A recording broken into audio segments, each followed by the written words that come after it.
The default position is when someone like me does something like what I did, is that I'm a nut. I know that. In fact, I knew when I filed this action that I was going to be labeled a nut.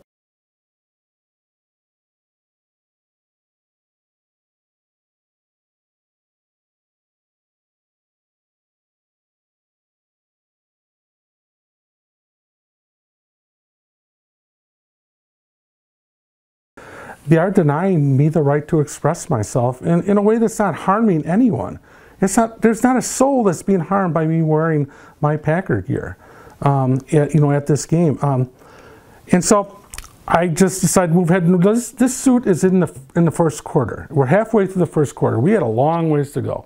I feel good that we're going to prevail, but this is going to be a battle. If it continues, we'll probably go on for a couple more years. It's going to be settle an area of unsettled law.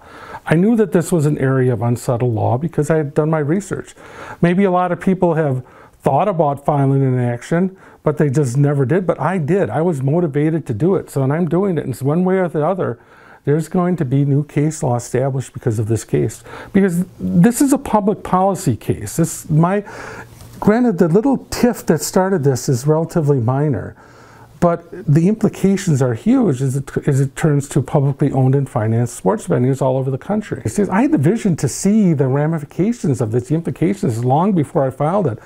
And I worked really hard to try to get the Bears, the NFL, to kind of see these implications too, but I think they were blinded by their arrogance. I think that the Bears ownership, if they could take it back, they would just say, okay, just let it go. Which is what I wanted them to do, but no, they are the ones who made a federal case out of this by forcing the issue. When I said that I was going to file a federal action, they probably read this and went, ha! Well, guess what? I did.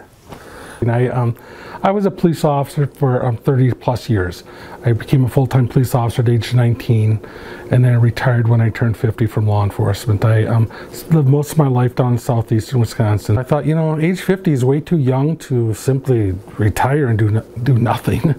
So I pursued being a teacher. And I felt that being a good teacher of at-risk youth, I could really make a difference in trying to keep young people out of prison. It's easy to put them in, it's hard to keep them out. And I wanted that challenge. I like to think, I've always had an interest in the law. I've always had an interest, I'm a firm believer in protecting our civil liberties. I really have issues with bullies. And whether those bullies are individuals or organizations or entities or government that bullies and takes away and walks all over people. People forget that our government, our system of government was founded among revolt and people questioning powerful authority. I mean, it is the American way. We rebelled against the British. And I think it's part of our creed to judiciously question, authority, especially when authority kind of loses its way.